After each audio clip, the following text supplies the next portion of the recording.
Let me know if you can hear me. Just kind of waiting see if anybody else comes wandering in, especially since I know Hobie is live right now, so watching a member definitely takes precedent. But let me know if everything sounds okay.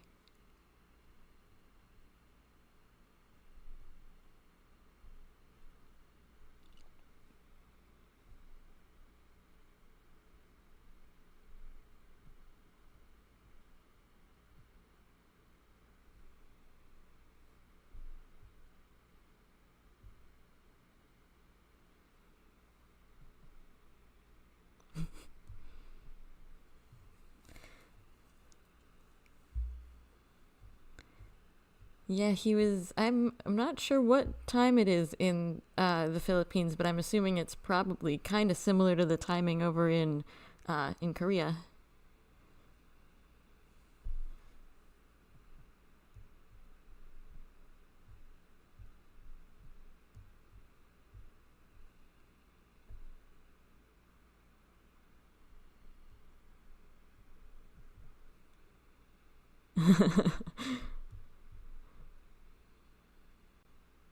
Well, we will let Hobie finish up.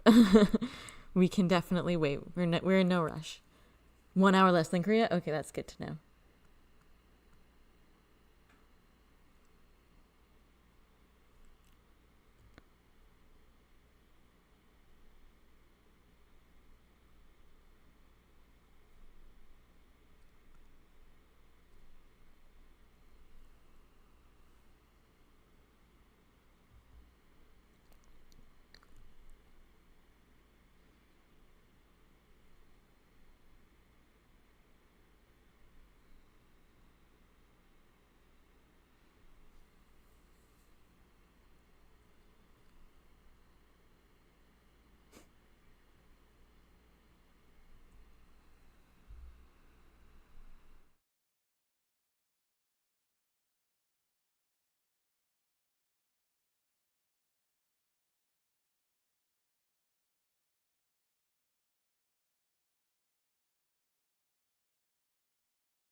Hello, everyone. Hi. I muted again since we were waiting, so please let me know if you can hear me. Hi, it's good to see you all. No worries, no one's late. We were waiting for J-Hope to finish up because he was finishing up his live after his concert, so we were like, let's let Hobie finish up and take the stage. His broadcast is way more interesting than anything I'm going to be discussing, I promise. But I hope we have a good time. I think it's going to be fun today.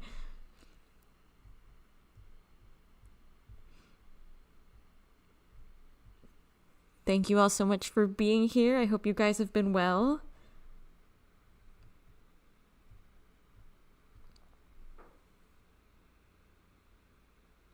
Okay, good. Yay, I'm glad. Glad everybody can hear me okay. Let me know if I'm too quiet or too loud. Okay, great. Awesome.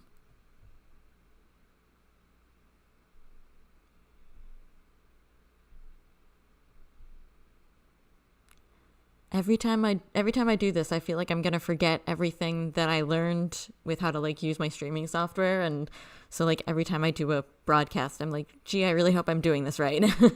So looks like everything's working pretty well so far.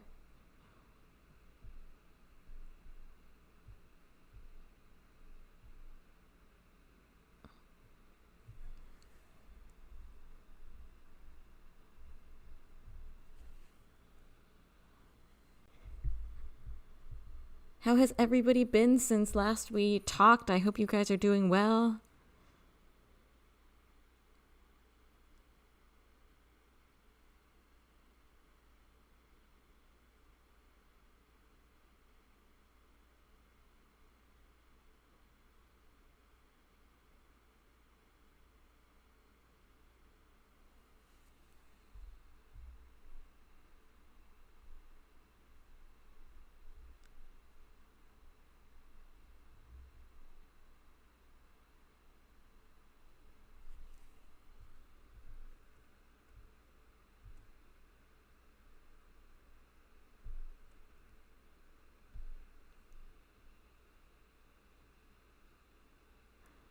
Six p.m. Very nice.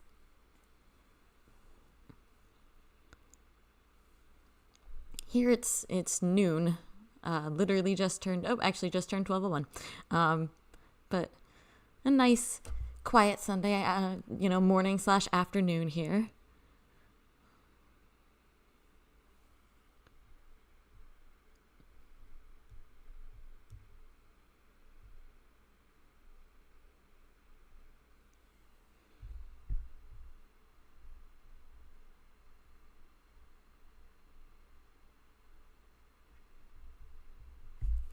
Alrighty, so we'll go ahead and get started and see if anybody else kind of wanders in, since it is still, kind of early. 5 p.m., very nice. We'll see if people kind of start getting connected for you guys in the different time zones. If, people are kind of getting out of work or finishing up, stuff for the evening. We'll see if people kind of wander in. And then here in, my coast, it's a little bit early still, so we'll see. But nothing's going to be super, super concrete today. I wanted to prep a little bit more, kind of like I did for the Map of the Soul 7 live that I did, and I just kind of ran out of time, so it's not going to be quite as structured, but we are going to do some chatting about the most beautiful moment in life era, so that's going to be really fun. I have been doing great. Thank you so much for asking. Busy, but doing really well. Alrighty, so we're gonna, like I said, we'll be talking a little bit about most beautiful moment in life today. But before we really get into stuff with HYYH, I do want to do a little housekeeping. I am coming to you very apologetic, very contrite. I've said many times before, yes, I'm getting this video or that video, and obviously I have not gotten any videos up yet. I apologize, as JK so masterfully says in this picture, I'm sorry for my faults. But I did, so just to do a little bit of housekeeping, let you know kind of what I am working on. the Dionysus analysis that I've been mentioning in previous live streams and stuff, that is still coming. And my video about liminal space, which I mentioned, I think, in my first live stream, I really am excited to talk about that with you guys. And it's kind of funny, a lot of what I'm going to be talking about in the liminal space video actually really applies to the Most Beautiful Moment in Life era. So I think that's going to be a really interesting video. I'm really excited to bring you that one. Both of these videos, their scripts are done and recorded. I just need to edit the audio and do the actual video editing. So I'm hoping that within the next couple of weeks, I'll be able to get those two up. And then, of course, I want to work on the other videos for the series that I was started with Jin and J-Hope about welcoming the members back after military service. So for Namjoon, I'm going to be talking about Mono and just kind of doing like a whole album, mixtape analysis on Mono. That is a very important work to me personally. So I'm really excited to talk about it and really kind of just analyze all the songs and go a little bit personal on my feelings about Mono. For Yoongi, I'm going to be talking about the evolution of kind of Augusty as a character, and Augusty as the set of albums and what he sort of portrays in Augusty. So I'm really excited to do that. And then I'm going to, I think, group the three of our machines together, and sort of, because I am running out of time, we're getting very close to when everybody gets out. So I'm going to group those together, I think, so I can just talk about all of them at once. And we'll see, because this is a bit of an ambitious goal, but to get all of this done by like June, July, but I'm going to do my best. So, and then I would like to do a couple more live broadcasts as well. So we'll see what happens.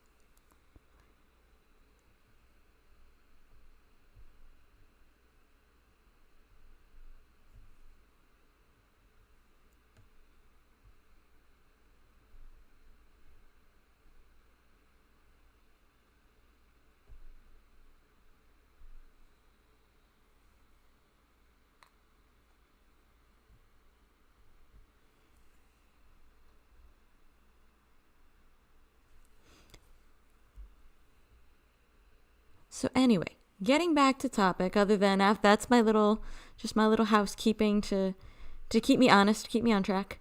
But today I definitely want to talk specifically about Most Beautiful Moment in Life. I'm a little bit early on the anniversary for the Most Beautiful Moment in Life Part 1. That's not until a little bit later in April, but wanted to kind of get a little bit of a head start on talking about it. I'm sure I'll be doing videos about Most Beautiful Moment in Life in the future, but specifically, just kind of talking about it in honor of its anniversary, just going things over, right? It's so exciting to be able to say time, like that we're in a time crunch until BTS gets back. Like that legitimately did not feel like something that we would ever be able to say. When they announced their break to do solo activities and watching Jin go in, I was just like, this is, and it's felt very long, at certain points, but at other points in time, it's also difficult to believe that we are looking at 2 months, about pretty much 2 months to the day, until we can kind of celebrate, hey, we are back, BTS is back. And it's really kind of amazing to be able to say that.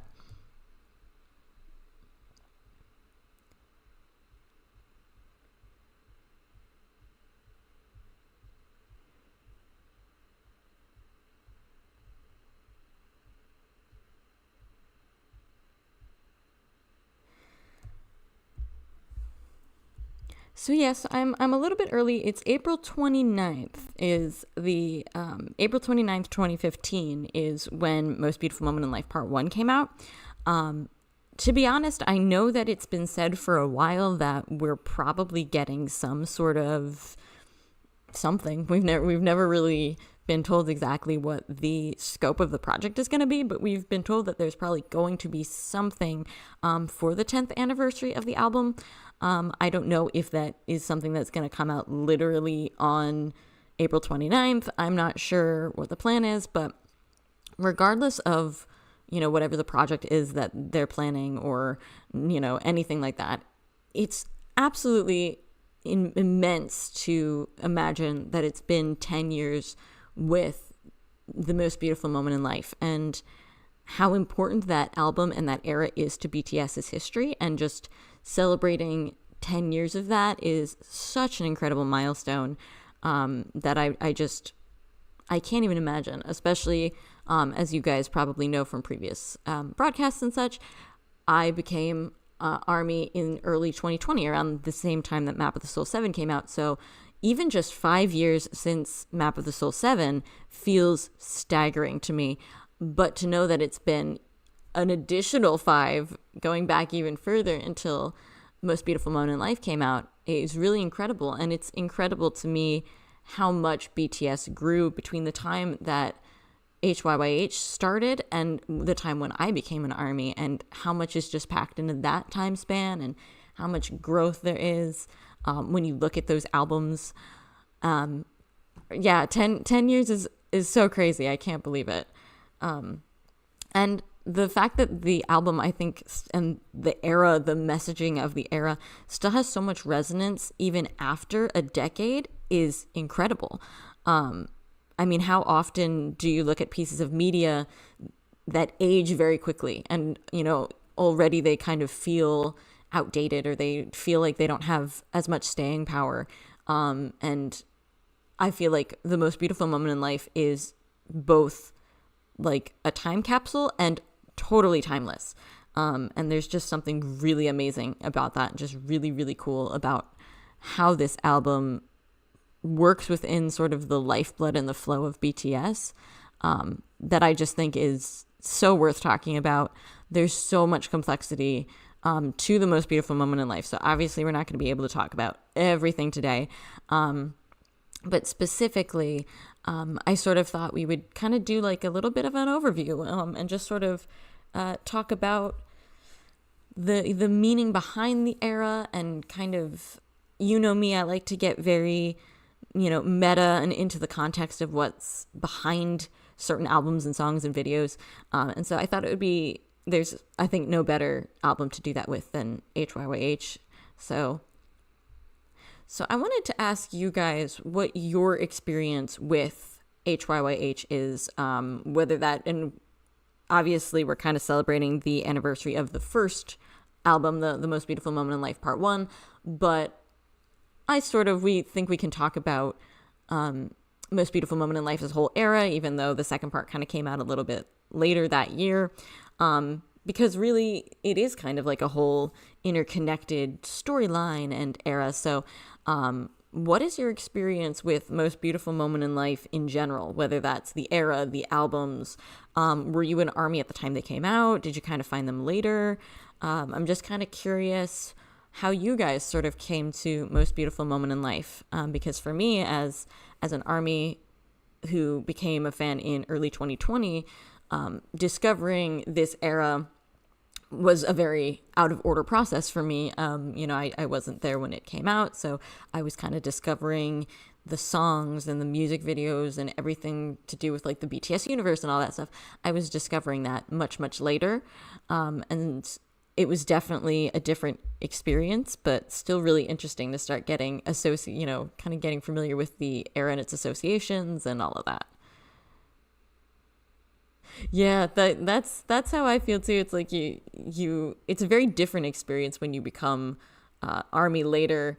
Like for instance, for any of you guys who watched the Rise of Bangtan, the fan-made ARMY series about BTS, there's a whole section about when the music video for I Need You came out, and like a lot of people who did BTS or K-pop music video reactions at the time, it's all of them just losing their minds at how different the music video is for I Need You. And it's kind of funny for me as like a later ARMY to watch that, because I became ARMY with On and like the story video for On, and I watched the video for Blood, Sweat and Tears pretty early in my ARMY life, and so I was used to that level of like crazy music videos that don't make sense. And so then you get to Run and I Need You, and they're amazing and terrific, but it's kind of like, oh yeah, this is what I expect from BTS.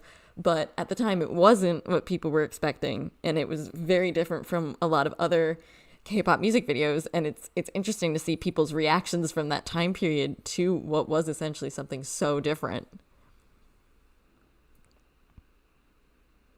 Oh, that's awesome. HYYH Part 1 was your introduction to BTS, so you got to see the BU as it was happening. That is really amazing. That is definitely, because, you know, when I first became ARMY with Blood, Sweat, and Tears, I didn't know anything about the BU or anything like that. So it's, you know, I went down a whole other analytical rabbit hole, and then you start to, you know, learn about the BU and all of the different parts. It's like, okay, there's a lot going on here that, you know, I feel like people could spend a lifetime trying to unpack the BTS universe. And, you know, that's crazy. It's amazing to think about getting to like experience it on the ground floor and go on that journey with it. Kind of, you know, I believe it was an article that I read once that Namjoon and PD Bang were talking about wanting to have the BTS universe almost function the same way like a universe of, you know, a movie series would function, kind of like the Marvel Cinematic Universe type of energy, where there's a lot of different parts and things are connected. And so it kind of almost gives me the same vibe as being early to a series of movies and getting in when there's not a huge extended universe of media and just that one piece, and then growing with it, which is always a terrific feeling. And I love that BTS's music also has that with HYYH. It's very cool.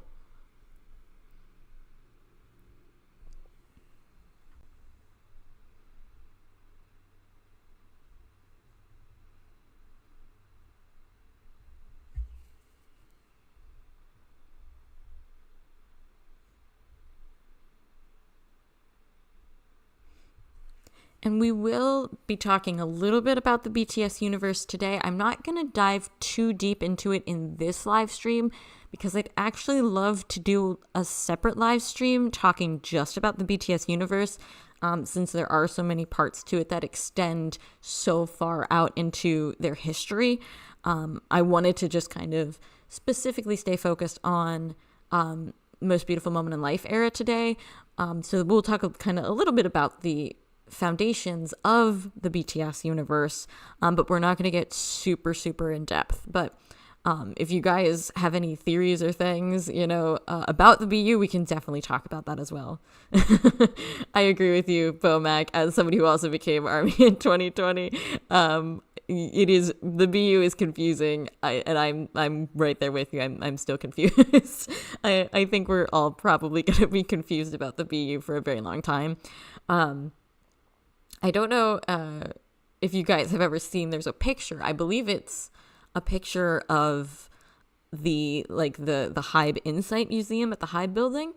And it's essentially, it looks like, you know, if you've ever looked at like a conspiracy board, you know, in a movie, that's what the board looks like for the BU. And it's like all these different words and pictures, and like everything's put up with push pins and string, and it's insane. It's so chaotic. And that to me just says everything you need to know about the BU, of just like, we are never unraveling that fully. Yeah.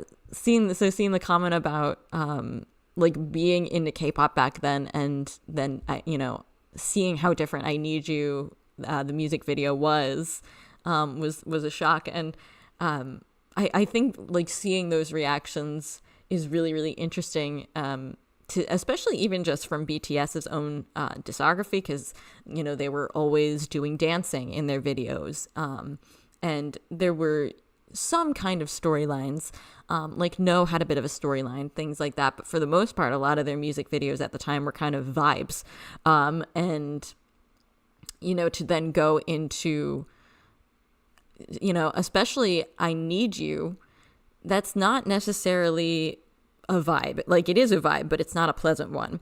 It's not this vibe that makes you feel powerful, or, you know, because there's so much swag in like the school era stuff.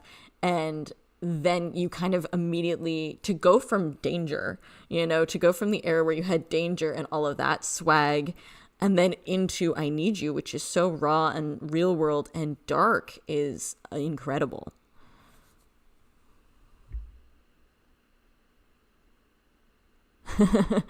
I agree. I need more time. If we could all just like form a literary society where all we did was analyze BTS, we could maybe unravel the BU, but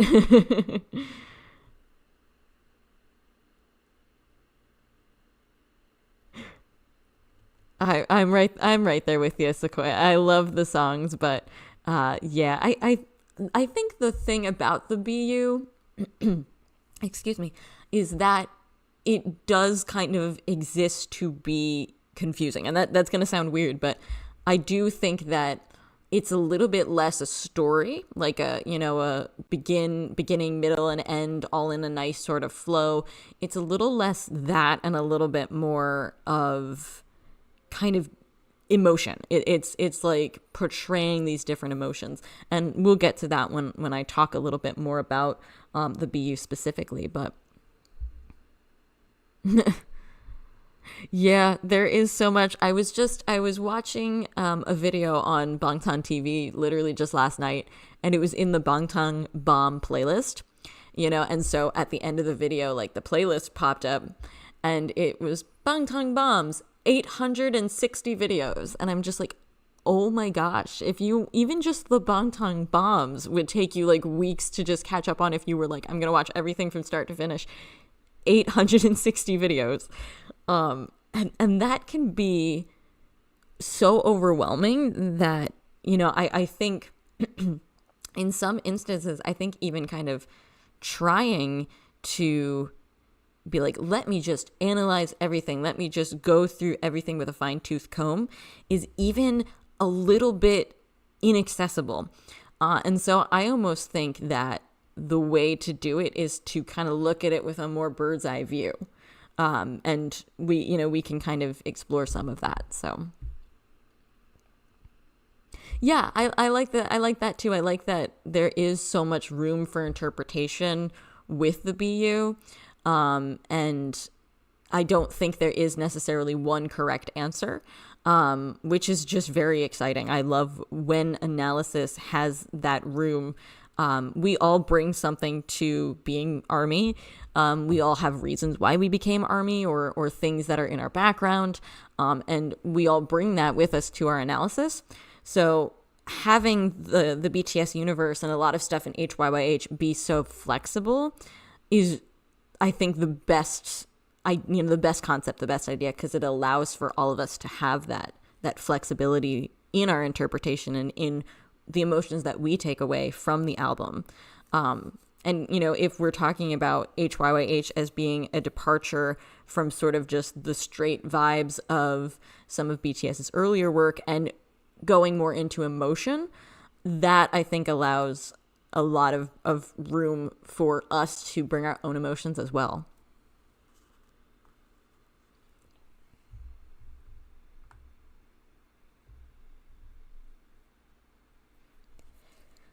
So like I was saying earlier, I got caught a little bit unprepared. It's been just a busy couple weeks of working on different things. I wanted to make individual slides for every song, and then sort of say, this is what we're going to discuss a little bit more in depth. I didn't really have time to do that.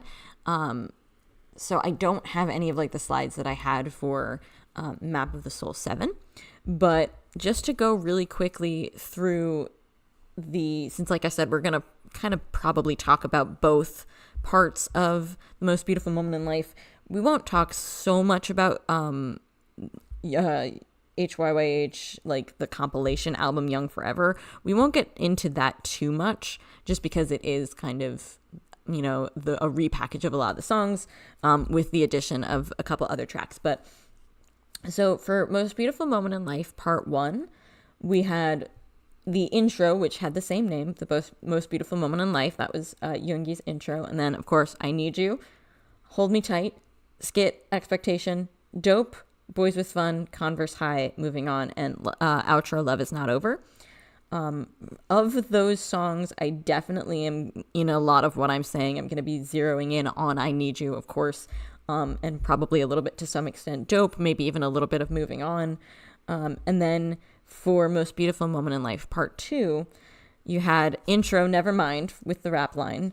Then you had Run, Butterfly, Walian 52, My City, Bopsay, Skit, One Night in a Strange City, Autumn Leaves or Dead Leaves, and then Outro, House of Cards. And for what I'm going to be talking about today, a lot of it is probably going to be centered on Run, Butterfly, and maybe a little bit on Whaley and 52 and Bopsay. And then on Young Forever, of course, we got Fire, Save Me, and Epilogue Young Forever. I'm not going to be talking about those as much today. Definitely probably something to be talking about in a future video or even a future live broadcast. So I know, right? When you read out the list of the tracks, it's insane how just every single one is fantastic. And I like, especially writing out, oh, this is what I want to talk about. It's just like, how do I even pick? Because there's so many songs that are just so good and just have such a, oh my gosh, there's just so much to talk about in these albums and with these concepts. It's like, how do you stop at just talking about a few?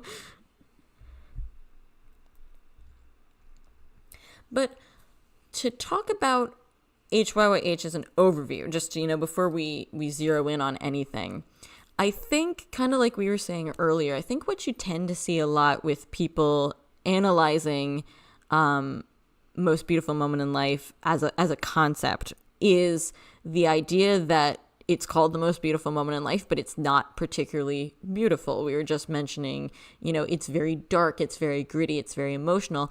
And I tend to see, whether it's people who were reacting at the time to these videos or people who are experiencing it for the first time now, a lot of times people are like, why is this called the most beautiful moment in life? It is not beautiful. It's very dark. And I do think that there is a reason for that. And if you look past kind of how dark and gritty the elements of I Need You and Run are and a lot of the BU is, I think there is an answer underneath all of that.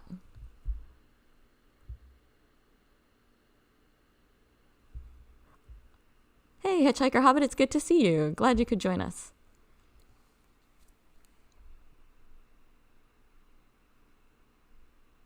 So this little chart, this is something that I put together just as kind of my interpretation, my ideas about what the most beautiful moment in life kind of actually conveys to us. That isn't just the idea of why is it called the most beautiful life if it's not particularly beautiful.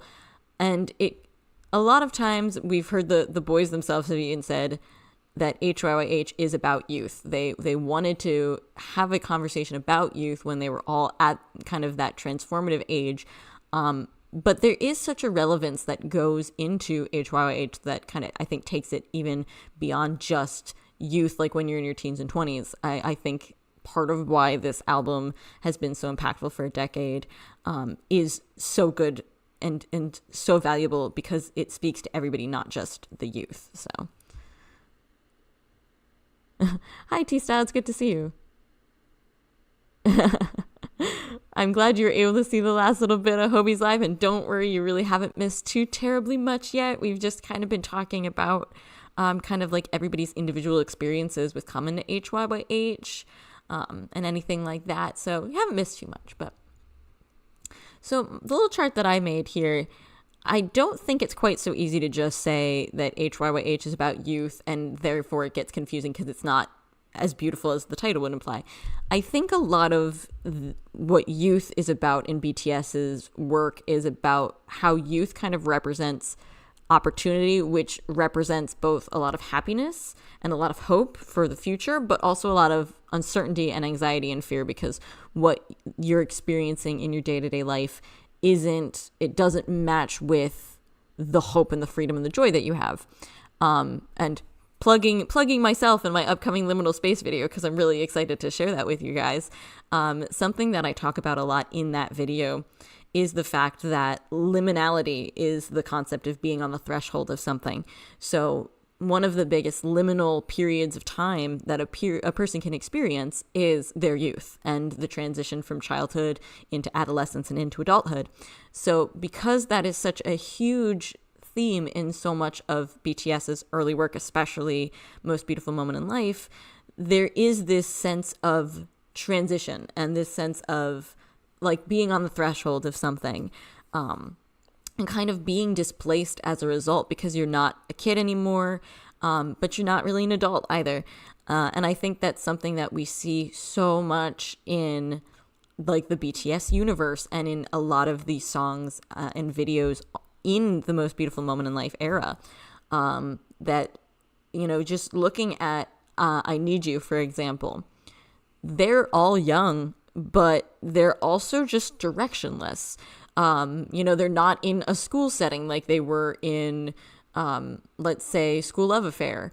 But they're also not necessarily adults, you know, and like Namjoon's character has a job and things like that. So it's like they have adult responsibilities, but they still are young enough that you kind of look at their characters and wonder, why isn't anybody helping them? Yeah, I'm right there with you. It's a very freaky concept, but it's really interesting how much of it is actually present in BTS's work and how much I think, like, kind of like this screen shows, I think it extends out even past just youth. And it's so interesting to kind of talk about. And that's part of why I think that the rest of this chart is growth, and then you're right back into the Most Beautiful Moment in Life, and the cycle starts over again. And I was actually just recently, I've been rewatching Rise of Bangtan, and there is a clip in one of the episodes that is from one of their concerts around the time that HYYH came out, and Namjoon's ending speech to the audience is very much about like what being in the Most Beautiful Moment in Life truly means.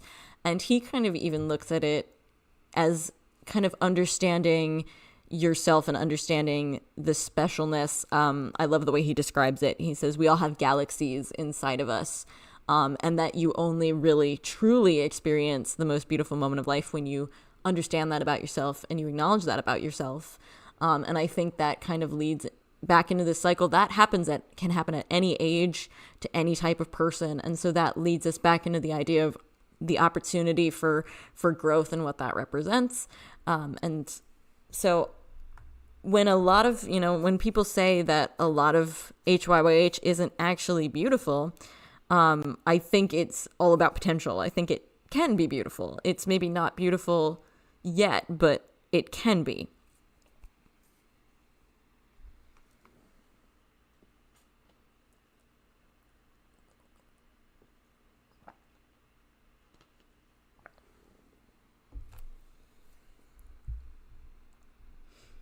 So I wanted to make slides for I Need You and Run specifically. I don't actually have any slides specifically for them. So I'm just going to pop over to my slides for the BTS Universe, and we'll just kind of sit there when we talk about I Need You and Run and the music videos and kind of analyze them. Since we don't have a nice slide to sit on, we'll just so let's talk a little bit about the BTS Universe, just so we can talk about those videos and kind of talk a little bit about, the BU is part of what makes HYYH so enduring, because like we were saying earlier, it kind of captured all of our imaginations and made us really want to analyze this era and learn more. And like I also said earlier, just for anybody who came in a little bit after I said this is not going to be anything like a full analysis of the BTS universe. I would like to do that in a separate live broadcast where we can unpack some of the other videos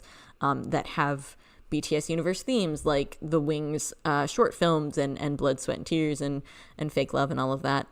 Also, brief side note, happy 1 billion views to Blood, Sweat, and Tears. I saw that happen that night. I was there streaming it. Very exciting. So we'll get to all of those other videos with BTS Universe themes and concepts in them in another live stream. But I did just want to give a little bit of an overview of it, and to really unpack what makes this so special beyond just the fact that it's very deep and very confusing. So for me, because like we were talking about, there's so many strands to unravel, I actually think the best way to, in this is just my opinion, this is my analysis, I think the best way to look at the BTS universe and start to make sense of it is to not quite look at it so much like you're analyzing a plot, because even though it was sort of created to be this overall universe with a storyline that continues through these videos, it's not a linear story. And there's so many different pieces of media, like the webtoon that was released, or things on Twitter. Like I know they would be putting little hints and teasers in tweets. And so there's so much to consume that trying to consume all of it and put it in some kind of order and make sense of all the supernatural elements, that's not super easy. So I actually think the best way to track the BTS universe and look at it kind of holistically is to look at the characters that BTS are portraying.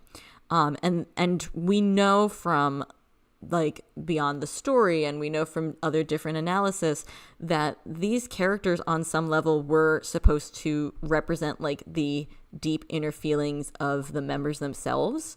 And so you almost kind of feel like they're acknowledging worst case scenarios of themselves, or some of their own darkest feelings, or some of their own fears, which makes it even more interesting to really dive into. So this is my idea of how to best make sense of kind of the bones of the BTS universe, is to break them down into not what happens to them so much as what character, and maybe archetypes isn't quite the right word, because these aren't necessarily like established archetypes. These are just kind of like the way I'm choosing to break down each of the characters that the members play. So archetypes ? But rather than looking at the events surrounding them, because they all have backstories and they all have, like, once you get into Wings, they have sort of little supernatural elements that are added to them. But if you just kind of break them down, I think, to their most easily distilled essence, you've got J-Hope as the sort of suffering wanderer, V as the abused adolescent, Jimin as the struggling empath, you know, struggling with his emotions, RM as the disrespected laborer, Suga as the tortured self-medicator, Jungkook as the displaced youth, and Jin as the observant loner. And that, I think, is the best way to sort of track their characters throughout other videos in the BU, if that makes sense. Because, for instance, they later in the BU, I'm going to use J-Hope as an example. J-Hope's character had further plot development and background development, that like his character was abandoned by his mother, and so we start to see that get fleshed out in Wings, and it gets fleshed out more in Fake Love and things like that. But that's not super obvious or super present in I Need You when the BU starts. So rather than try and make sense of his character using the things that came later, I think it's easier personally to make sense of his character by boiling it down to, like, what does he represent? You know, he obviously has a lot of internal struggle. He's obviously suffering, and he's kind of constantly looking for some level of rest or some level of understanding. And I think that is something that you can track throughout the whole BU and all of the BU videos and all of the, you know, like all of the HYYH notebooks and like things like that. All of these things that exist throughout BTS's entire discography, rather than try and sort of like explain a plot line, if that makes any sense. Does that make sense? I'm not sure.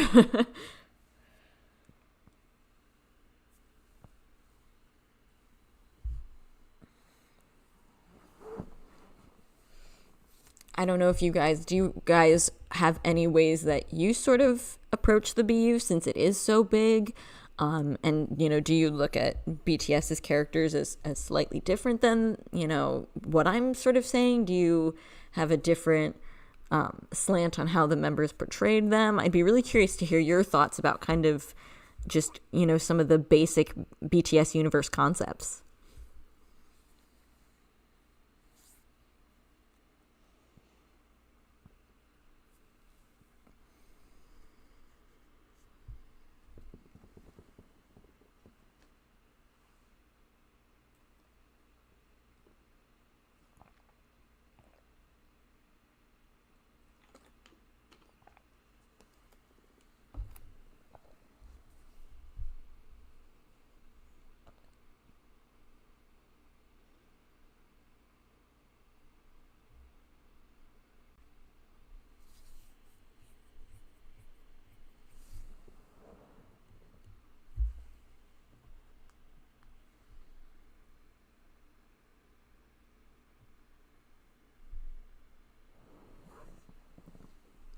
Also, I apologize for my terrible quality graphics.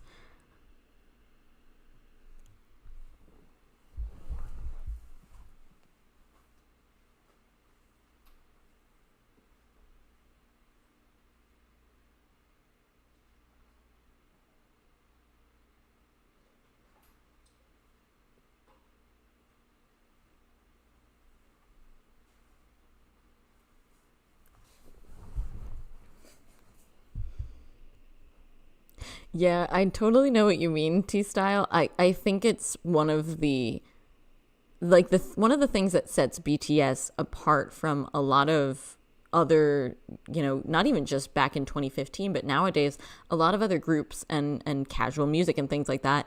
And so you almost want to show people like, look how much thought they put into this. Look how deep this is. But it really is difficult to sort of be like, okay, so first we need primer and we need background.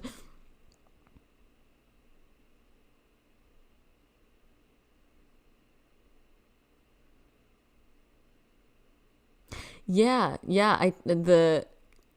It's kind of actually scary how much of later BTS stuff was already showing up in HYYH. So like you mentioned, like the Jungian concept of self-actualization and things like that. And I don't think it's too much of a stretch to imagine that they were already kind of thinking about those concepts. I believe it's in his live broadcast talking about Wings as an album, but I know that there's a pretty early live broadcast where Namjoon is already talking about the concept of like the persona, the shadow, and the ego.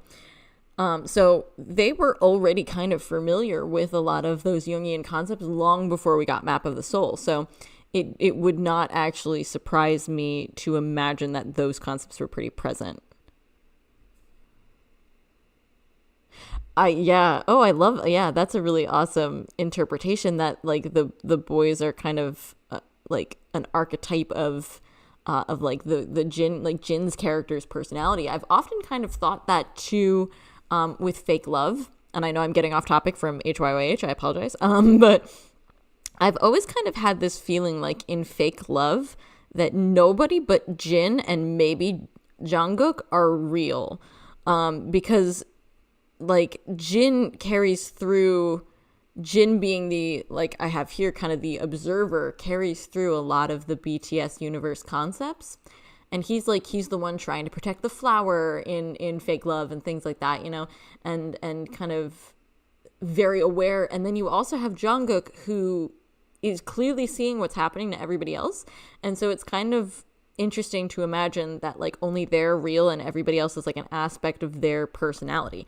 So it's like there's kind of, I feel like there's that element too that's kind of interesting.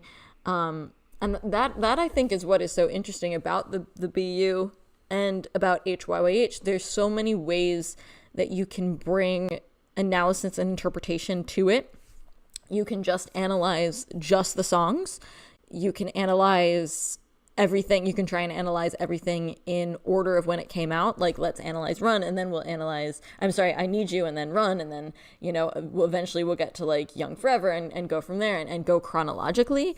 But the story that is told in the videos isn't like doesn't go chronological to what's released. So then you could try and explore it chronologically based on like the kind of the vague plot line that they have of the story. And then there's even the ability to analyze it on kind of like I said earlier, since a lot of like the boys' own personal feelings and struggles and stuff were put into this album and this concept, you can also sort of analyze it on a very meta level as well.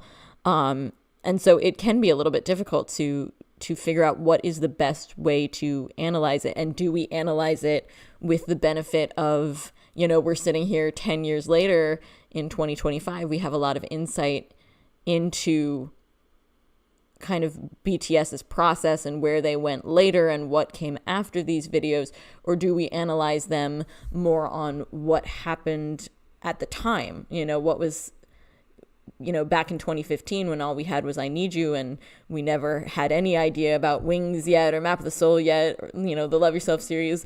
So it can be a little bit difficult to kind of figure out what the best path of analysis is, especially as we look back on it, you know, in the modern day.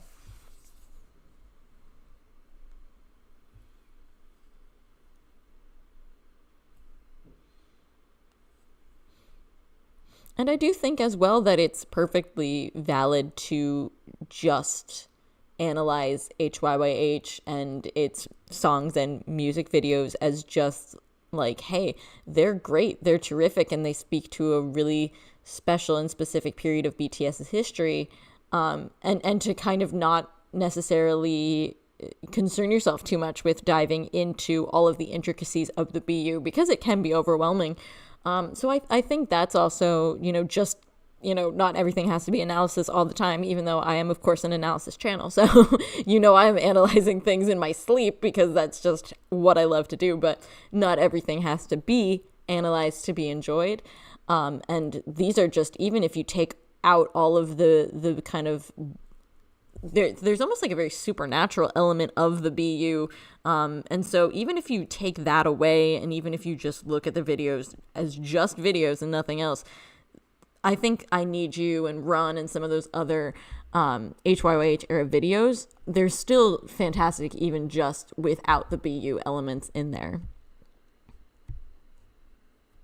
Yeah, I like that interpretation, because you know that Jin's the one with the camera and then he's the only one in the picture. You know, it does kind of create this idea of like, is this happening all in Jin's head? And you know what, actually, talking about the BU and how it has many layers, and earlier I had kind of compared it to a movie series.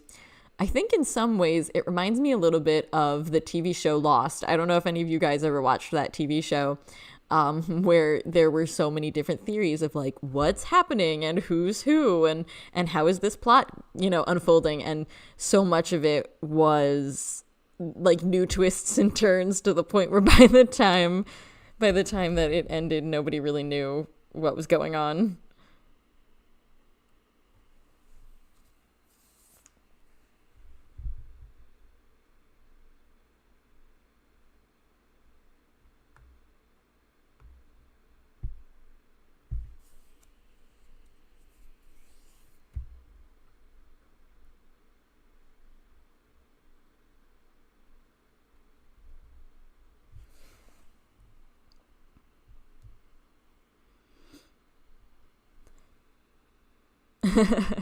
Honestly, same, Hitchhiker Hobbit. I don't think I ever fully understood Lost either.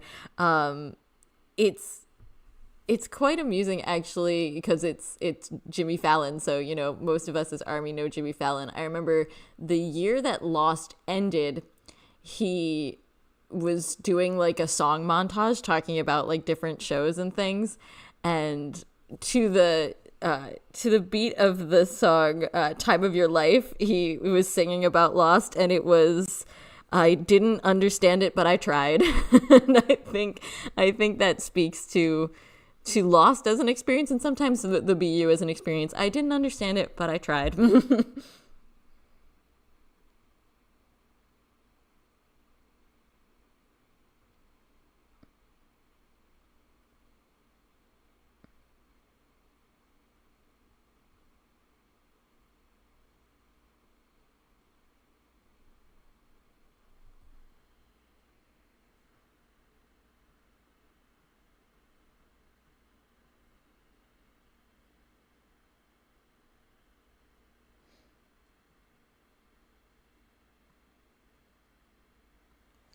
All right. So like I said, I don't actually have any graphics for I Need You or Run or any of the other songs. So I'm just going to stay on this screen, as we transition to kind of talking about I Need You and Run specifically, and then anything else that we might want to talk about, like in conjunction with music videos or anything like that, or any of the other songs on the album. We're just going to sit right here. Or I can even pop back up to like just the general page, but there's no actual page to talk about the other ones. I apologize. Oh my gosh, I love that. A performance that summarized the first 5 seasons of Lost in 10 minutes. We do need that for the BU. We absolutely do. I wish the boys would, maybe that could be the project for the 10th anniversary of Most Beautiful Moment in Life Part 1. Please summarize the BU for us, please. We need it. And like I said earlier, I don't know who was here when I said that about the picture that I've seen of like the board in the Hive building that has like shows all of the planning out of HYYH, and it's like all, and the BU, and it's all pins and string, and it's insanity. I don't know how anybody keeps track of it, even the people who made it, honestly. Even, Lubin's the director, and the boys themselves and the producers. It's like, how, I don't even know if they know. Oops, sorry, I noticed that my audio sometimes is going into the red section, so I apologize for that. Ooh, I really like that interpretation, that, because we do see that, kind of played out in videos like Fake Love, that it's the different elements that are involved. That's a really interesting interpretation too. And it's interesting, you had mentioned Jimin being like always kind of related to water. He's in the bathtub in I Need You. He's in the room full of the water in Fake Love. And then Yoongi's always surrounded by fire, again, in both I Need You and Fake Love. We also see a lot of interaction using, Yoongi and Jimin as an example. We see them together in Blood, Sweat, and Tears as well. And there's a lot of, they're the ones who are kind of always involved in something I find really interesting. Again, I'm getting way off topic from HYYH. I apologize. But there are very distinct, so technically I'm still a little bit in topic. There's very distinct pairings in the early BTS Universe videos like I Need You and Run, where, for instance, you see like J-Hope and Jimin, or you see V and Namjoon, and they're kind of paired, and they're going through similar things.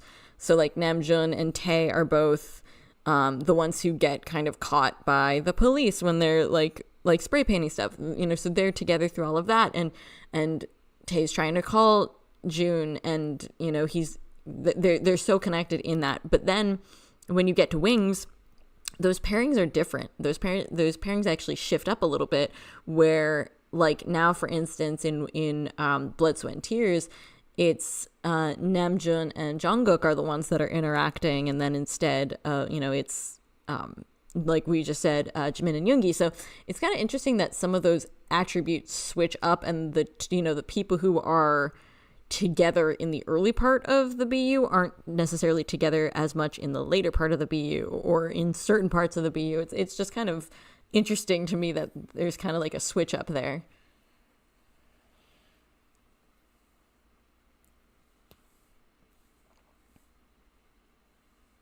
And something I also wanted to mention too, I had briefly touched on the fact that a lot of the elements of the BU were kind of BTS's own sort of thoughts and feelings about certain things put into this format.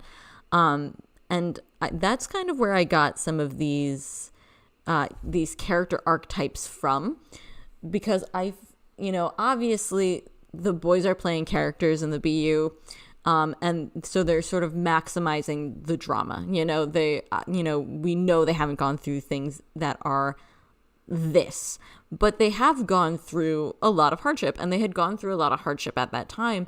And so it's really interesting to imagine what their characters are going through as sort of like really dramatic, maximalized versions of their own pain. And like, for instance, so I'll use Namjoon for an example, because his was actually the first label that kind of came into my head, the idea of being disrespected. So, for instance, in I Need You, we see how poorly he's treated. You know, his character is just, you know, working his job, trying to make a life, and how frequently disrespected he is. And that kind of puts me in mind of how disrespected Namjoon himself was in real life at the time that they were doing a lot of these projects. He was on a show at one point, kind of back during the school era, where they literally handed him like a tablet and said, "Oh, this is what people think of you, read it aloud." And it was all of these hate comments about how, oh, Bangtan's lyrics are trash and they can't rap and you know, RM doesn't look like an idol, and like all of these hate comments. And that, to me, I feel like you could put that side by side with the way his character is treated in the BU, and you could absolutely see the parallels. And so I think that the way that they portray a lot of the emotions of the BU are sort of almost like the extreme versions of what would this look like in a different world? What would this look like in a world where we are kind of just the youth trying to survive? And they know that people do go through these things are very, very, very real. And, you know, so by portraying it and not sort of pushing aside the fact that, hey, there is a lot of hardship, there is a lot of pain, I think they're able to create like an kind of an unflinching, like unapologetic look at a lot of stuff that otherwise probably wouldn't get portrayed. And they're able to, in so doing, kind of like put their own sort of pain into there as well. It's a really interesting way to kind of express what they went through without directly necessarily coming out and saying it. And that's something I would love to unpack more in another live stream and in videos as well, because I think it's so interesting to sort of track how HYYH developed, how the BU developed, and how BTS's own development kind of paralleled that.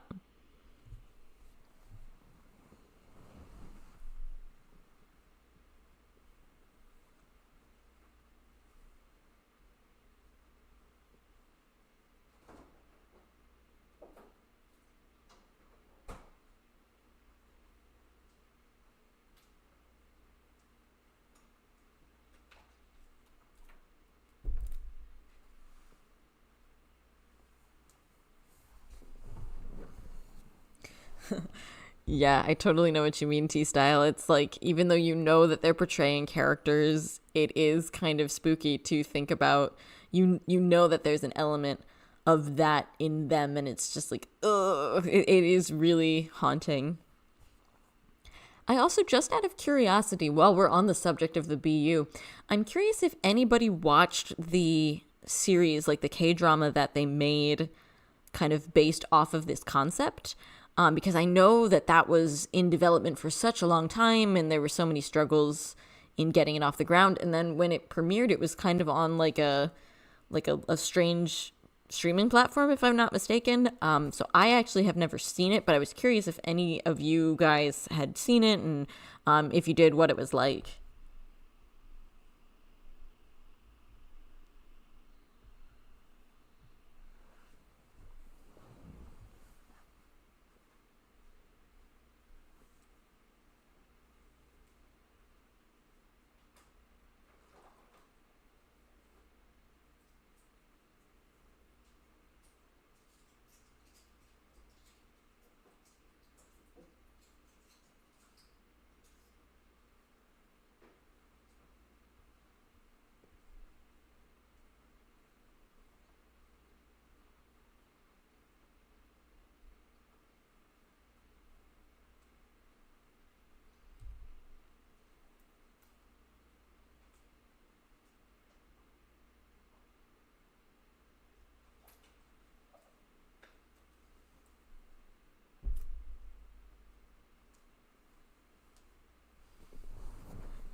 Yeah, to be honest, I actually didn't see, and I'm not super involved in like a lot of fandom spaces. Like I'm not super on, Twitter or anything like that.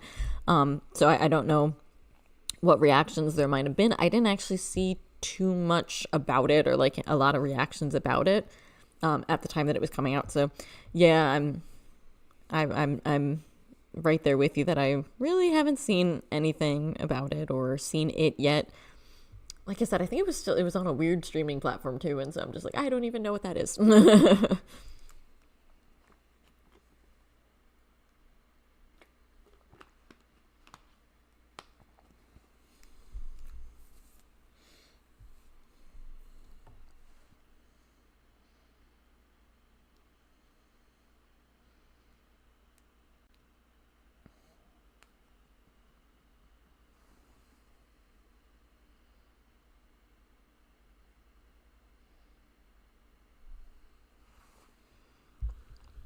All right.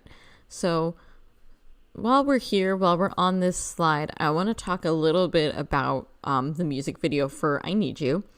Since that is what kicked off the BU, it's kind of, something that really cemented the enduring popularity and the success at the time of Most Beautiful Moment in Life Part 1, which is obviously not to say that it was easy, because there were still a lot of struggles even after BTS released the album, and they did have success with it, but we know that there were a lot of struggles that were still to come. But I Need You really did, I think, kind of kick a lot of this off. So wanted to talk kind of about the elements of the music video that we see, and how that relates to the BU, how that relates to BTS. So like we were talking about earlier, right away, it feels so different from the school era, and how there was just so much swag, and there's uncertainty too, of course, and No More Dream and No were very much about like kind of pushing back against the limitations of the school system and the pressures and all of the pain that existed there. So it's not like it was a perfect world. And then the later school era, where they sort of talked about like the trials of being, young and confused by your emotions, so there's a lot of confusion and kind of like I was saying before about like uncertainty. There's a lot of that that exists in the school era as well, but it always kind of feels like it's kind of contained in its own sort of separate world. It's excuse me, it's related to these schools and these little kind of classrooms that BTS has set up in their videos. It's very it's very internalized, whereas when you get to I Need You and Run, you're out in the world. You're actually out in these spaces that are very unforgiving and very harsh, and they're only really ever shown as happy when they're together, and then when they're kind of individually alone, they're almost always suffering and being ignored. They're almost always being pushed aside, and you just really don't see that super much in the earlier eras. This is a huge departure from that idea of, hey, we're bulletproof, we can take on anything. Instead we get, hey, the world's pretty hard. And it's funny because the scenes where they're having fun are so upbeat and so sweet and cute, but then the scenes where they're alone are just so dark by contrast that it's difficult even to watch the parts where they're having a good time and where they're happy together, because what's coming next, and the quote that haunts me a lot from the Most Beautiful Moment in Life era, I believe, comes in the I think it's in one of the notes, if I'm not mistaken. It's "Will our happy times last forever?" And I just feel like that really summarizes the Most Beautiful Moment in Life era, and the idea of it kind of being about youth and opportunity and growth. The question of will those happy times last? And you can kind of see in I Need You that no, it's not so much. It's not, doesn't happen quite so often, which is very sad. And it's ironic that I Need You kind of gave them some success, but it is also about hardship.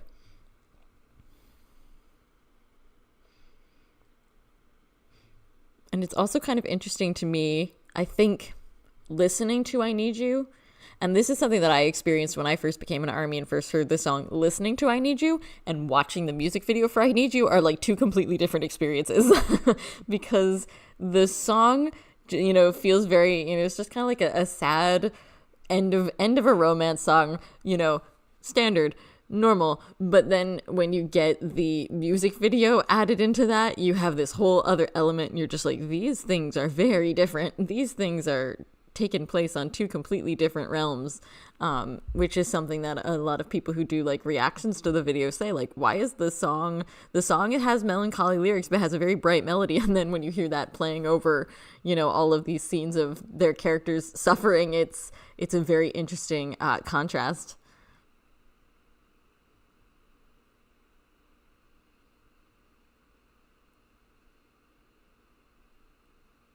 Yeah, it's kind of funny because I think if you just looked from Danger to I Need You without looking at the music videos, if you just kind of listened to one flow into the other, you'd be like, oh, this makes total sense. Yeah. Because there really is a really good flow, I think, between early school era, late school era, and then Most Beautiful Moment in Life, in terms of like how, if you're looking at how like a relationship would develop, or how that feeling would be, it does make a lot of sense. But then it's so funny to look from one music video to the other, because then you can really see the contrast.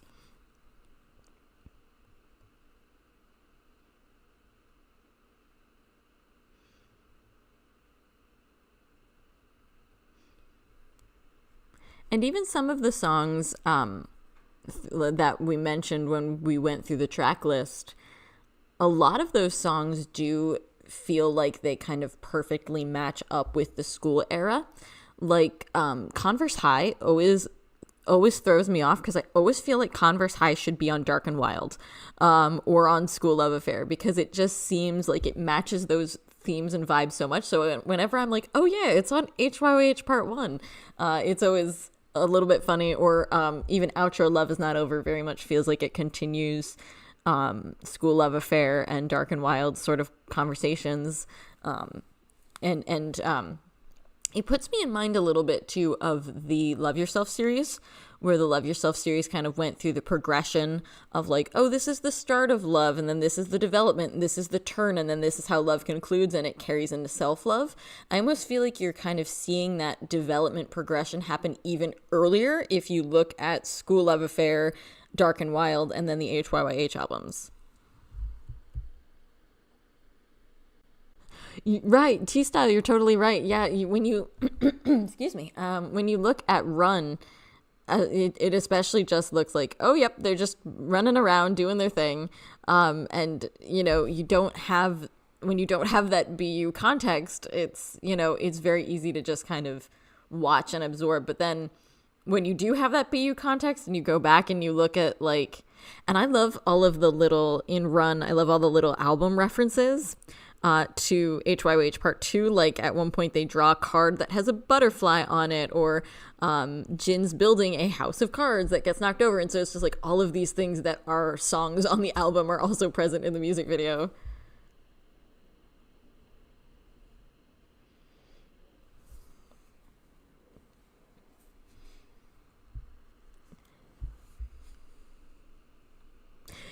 Yeah, it really does. Everything is so you don't it's so tempting to be like, oh yes, just everything that BTS has ever done is deliberately interconnected, and I don't always know if that's the case. Sometimes I think I'm a writer, so I know how easy it is to kind of almost accidentally find connections that you didn't intend, and you're like, oh wow, hey, look, there's a connection there I didn't expect. And so in some respects, that very easily could have happened with BTS's work, especially in the BU. But also sometimes there is some stuff that is so eerily related that you're like, okay, I'm a little shook. That feels really intentional.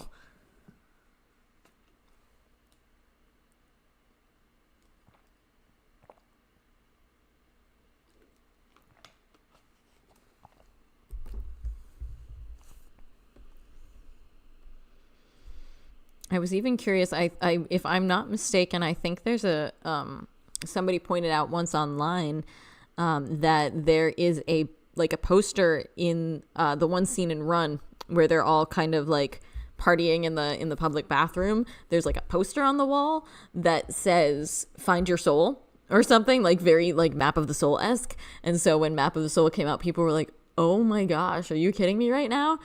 Which kind of goes back to what we said previously, what we said earlier in this live stream, that they were probably already at least had like a passing familiarity with like the idea of the Map of the Soul and some Jungian analysis.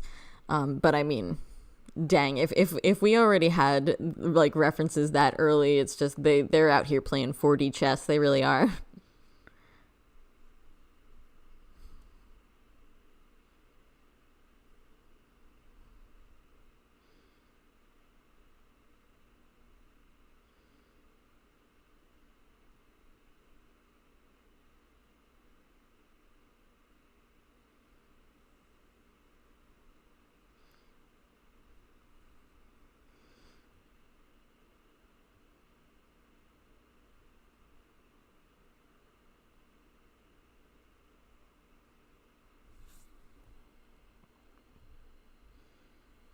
Anything else that you guys like are thinking about I Need You or Run that I haven't covered yet, that you're just kind of that you tend to associate with the songs or with the videos or even live performances of the songs?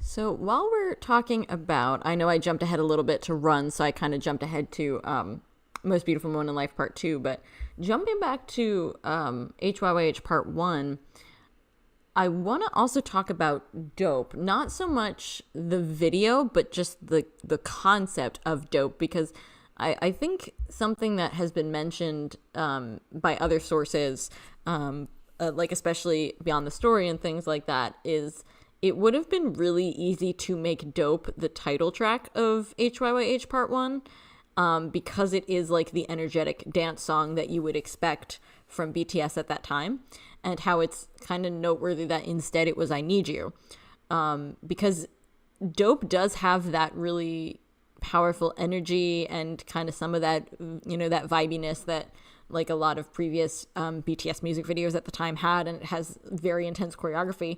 And I think Dope is something that brought a lot of people into the fandom at that time as well.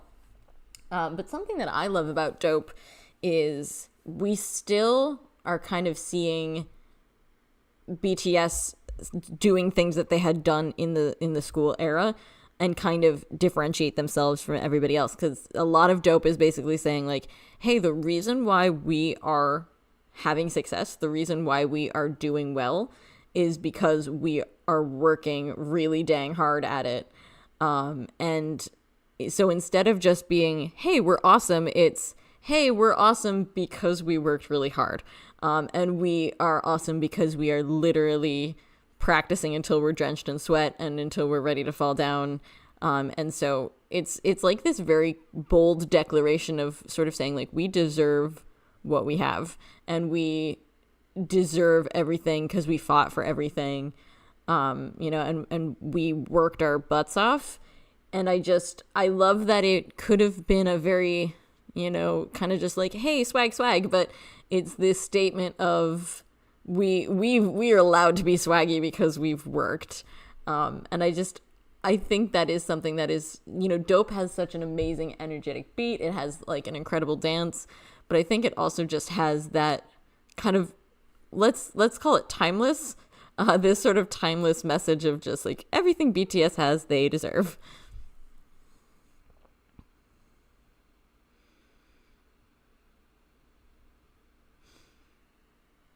Yeah, I think you're so right about so many things, like having the HYYH concept even later, than just, this era, because it does reflect kind of like their growth and their personal story.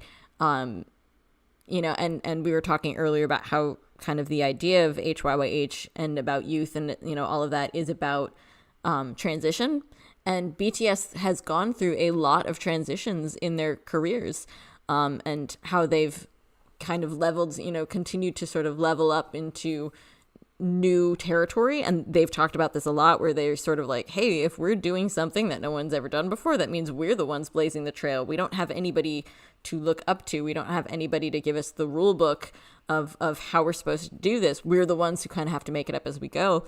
And so I think so much of what they go through is this idea of, we're at a new transition. How do we deal with it? And we're at a new level of our life as a band together. And how do we deal with that? And, you know, so there is so much that is kind of hitting kind of, where's my little chart here? I feel like this little chart that I made is kind of also, this is BTS's story of just like a new opportunity, and what does that mean, and how do we grow from it? And, you know, then we're in a new phase of the most, you know, having the most beautiful moment in life.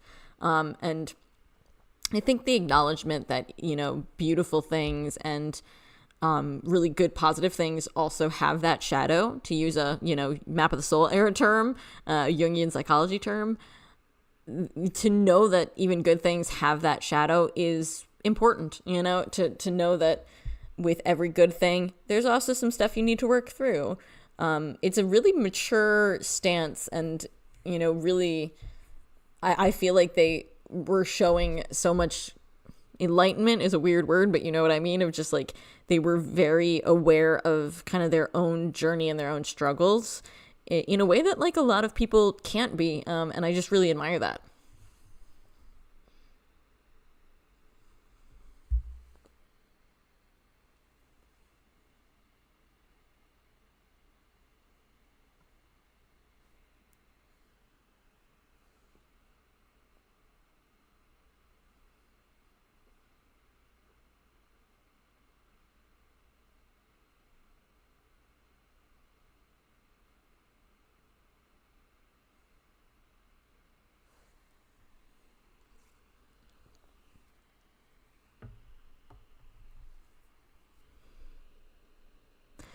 Yeah, I agree, T-Style. I'm still not sure. I know we were promised something for the 10th anniversary, but I don't know if that's still happening, or if so, when, because I don't know if they'll do, in my opinion, the 10th anniversary makes sense for later this month, because that's when the first album came out. But it could also be later in the year. It could be something they wait to do until they're all back. I'm not sure.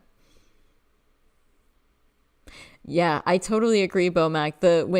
I feel like if you sat down and you watched like just the music videos, and you watched all the music videos of the school era and then right into HYYH, you would definitely notice the difference. Because even though Danger kind of takes place in like still like a very kind of dingy gray washed area, you know, it still has like the dance and the power. And even though they're like, I'm feeling so much frustration and confusion, it's definitely a different flavor. And when you compare those, I feel like if I could take a screenshot from each of the videos of the school era and then immediately put those side by side with screenshots from like I Need You and Run, and it would definitely be very, very different.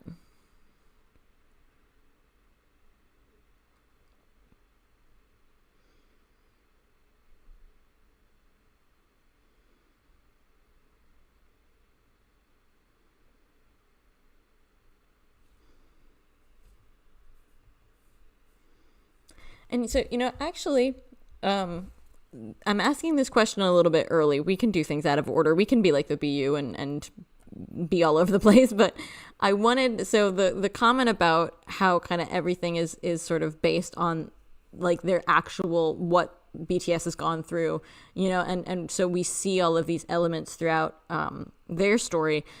Something I wanted to sort of talk about and discuss is, what can we take away from the most beautiful moment in life as ARMY and just as people? And I think there's a couple ways to answer this question. I think we can answer it from the standpoint of, we can look at HYYH as an important time period in BTS's development as artists, which is, obviously so important. And we can look at it from what the BU portrays, and we can look at it for what it means in our own personal lives.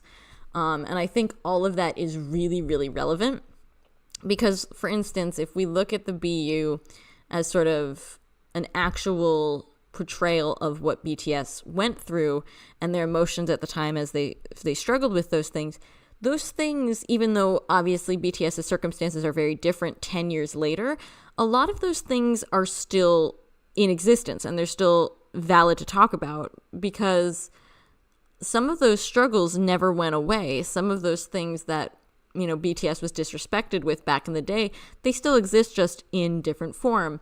Like if you look at some of the things back when HYYH Part 1 did really well and started selling a lot of albums, immediately haters started accusing them of chart manipulation and things like that. And we've still seen that happen to this day. And so a lot of the things that BTS suffered 10 years ago, different forms of that are still around. And so I think we can look at HYYH and its music videos and the BU and everything that they sort of put in. Earlier I used the phrase like it's like a time capsule. Everything they put in that time capsule is still relevant to the conversation, and we can still look at their struggle and how they got through that struggle together, and still really find a lot of value in that. And so as armies, I think we can be aware of the fact that like BTS is always that's always a part of them. And that's always a part of their story.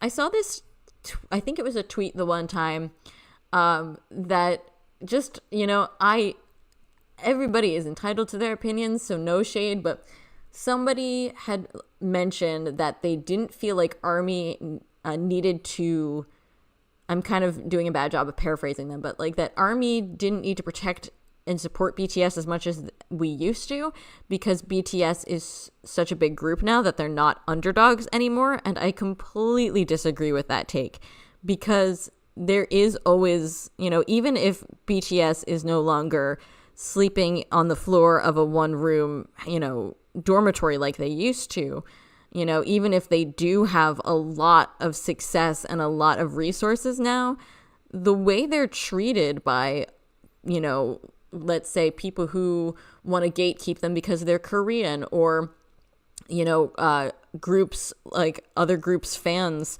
that want to try and take them down or things like that. Like those things still do exist. And they're as relevant today as they were 10 years ago when HYYH came out. And so to me, I think that's a big part of what makes HYYH have so much staying power. Yes, I love Bora City Magazine's videos. She is terrific. Like I look up to her so much and I love her analysis. And you are so right. That video that she did about kind of the disrespect that BTS endured and how that culture was.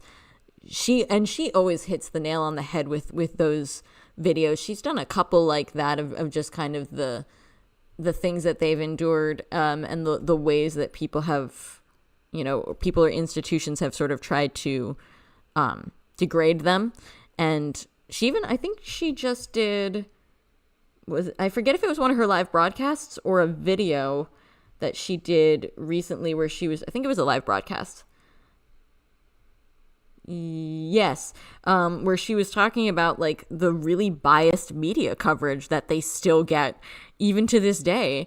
And I remember she was showing a screenshot that she had found from back when Map of the Soul Persona came out, and it was like it was such a dismissively written article that was just like, it made my blood want to boil, because and this is back in 2019, it's not like we're looking at the dark ages. It's not that long ago. Just, so disrespectful and unprofessional just because it's BTS and you can get away with dissing BTS because. And that type of thing, I think, especially as they get out of the military, and you know, as we start to see them come back together as BTS again, I think it is important to remember that a lot of what they suffered back in 2015, you know, that attitude still exists.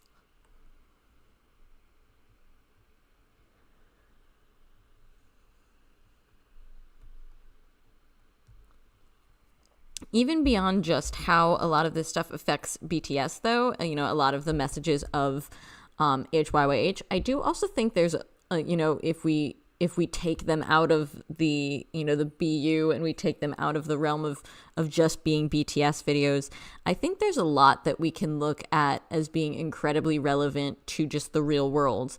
And I think the fact that BTS portrayed a lot of, you know, like the suffering and the struggles of youth and the struggles of people in general. It's when you are aware of it, then you know, you can kind of think about the struggles of other people in a new way. You know, when you're forced to sort of stop and think about some of these things, it really does paint a different picture of the world. And there are a lot of people who do experience a lot of these things, or who know people, and you know, who have experienced these things. And I think BTS portraying, you know, the suffering and the pain, it's interesting to stop and go, let me actually consider these situations, and you know, just there's an awareness. It's something that I believe it's in the book by Jungian scholar Murray Stein, where he talks about Map of the Soul, and he talks about the fact that a lot of BTS's songs on Map of the Soul are very mature because they demonstrate like an awareness of the world and the suffering of people, and they're not just involved in themselves. They're looking outward towards what other people go through, and they're acknowledging that, and they're putting it into song. And I think that's really true about HYYH as well.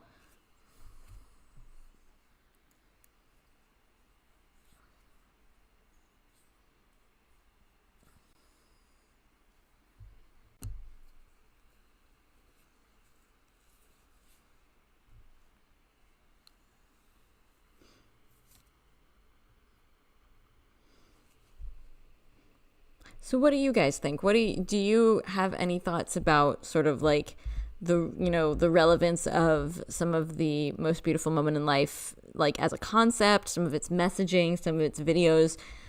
Do they like serve a relevancy to you as an army? Do they serve a relevancy to you as a person? You know, I'm just, because we are looking at 10 years, obviously there is so much that resonates with people about the most beautiful moment in life, and I'm just curious what kind of resonates with you guys.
And also, if there's anything that we didn't discuss that is top of mind for you, since I know we got a little bit involved in talking about like the I Need You and Run music videos and some of the BU concept stuff. So we didn't talk about too many other things. So if there's anything that you want to specifically discuss related to HYYH, we absolutely can do that.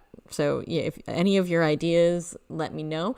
I'll probably, depending on how much more we have to talk about, I'll probably be here for about another half hour, 45 minutes, just depending on, what kind of discussions we have. So we will eventually kind of start transitioning to wrapping it up. Time went by really fast. I can't believe I've been here for almost 2 hours already.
Sorry about that. I wanted to spare you guys from the obnoxious noise of me needing to get more water. No, that is a totally valid question. I realized about halfway through this that I kept saying HYYH without defining it, and I was like, kept wanting to define it and getting distracted. So it's HYYH, and please feel free to make fun of my pronunciation. But HYYH is the most beautiful moment in life in Korean. And because I'm lazy, I like to use it rather than type out the most beautiful moment in life every time or say it every time. So I just say HYYH.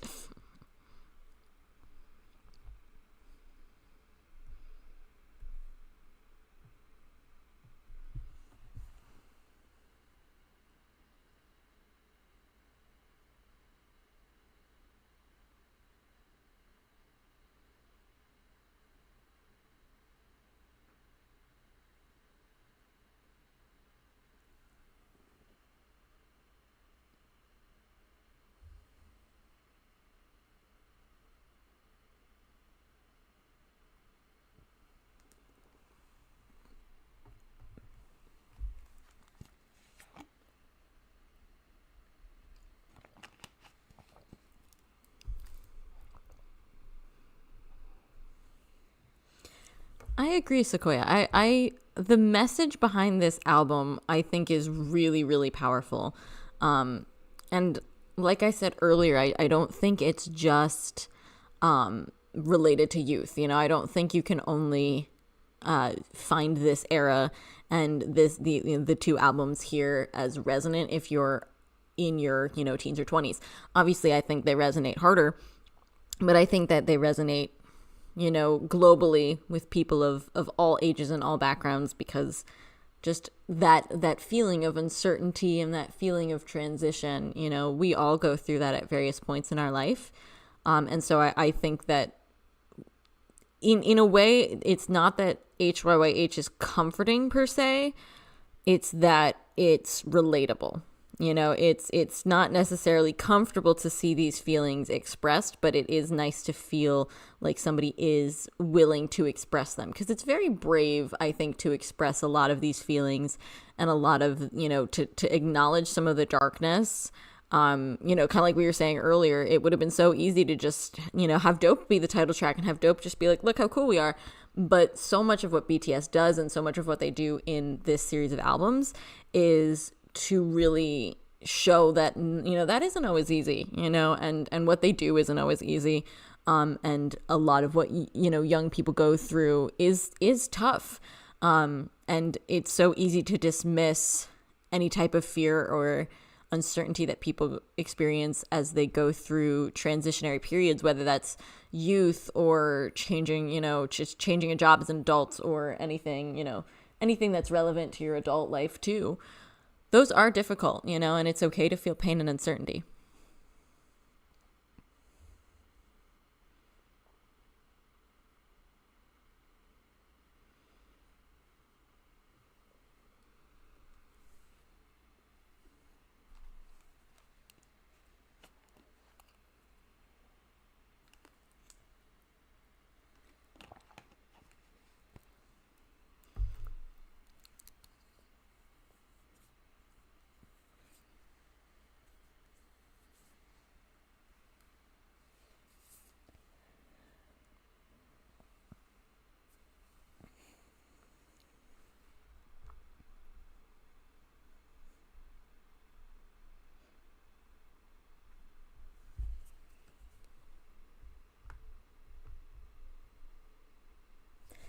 So that's really all I specifically have planned today for our discussion about HYYH. Like I said, I kind of ran out of time to do anything concrete, so I apologize if some of this was a little rambling or if some of this was a little incomplete.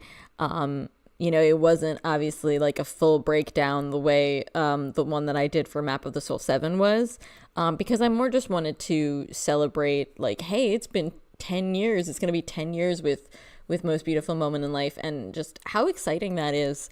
So it was a little less structured and more just, you know, an acknowledgement of this incredible era of BTS, and the fact that it has, you know, is so enduring even 10 years later. So not super structured today. That's kind of really all that I have on my end. I'd love to hear more of your guys' thoughts if you have anything that you've been thinking about for Most Beautiful Moment in Life, or anything that, you know, came to mind while we were having this discussion. And in general, I would just kind of also love to hear your thoughts just about, you know, like future live stream ideas and things. I love that description, Bomac. Yeah, the fear in what growing up will bring, and what may be lost on the way, which kind of goes back to that idea of like liminal space and it being a transitionary liminality sort of time of just, you know, you can't, you're stuck in between the two extremes, because you can't go back to like the things that were comforting in your childhood, but you also don't necessarily feel like you have all of the power and freedom and of being an adult. And then when you're in your adult years, then you also hit these liminal periods of, you know, realizing, hey, there's a new challenge, there's a new issue. It's not as, you know, there's like fake it till you make it type of vibe of just like, you realize like, oh no, there's a lot of faking it until I make it. And then you're kind of stuck in another period of transition. So it's very resonant in that sense. You can still feel that fear and uncertainty and, You know, there's also, I almost feel like there's sort of a more covert message too of, if you look at the times when they are happy together, and when they're, they almost seem the most at peace when they're with each other in these videos, of just kind of like, you do have to try and find those moments of happiness and peace and joy when you can, and that those in and of themselves can also be so transformative.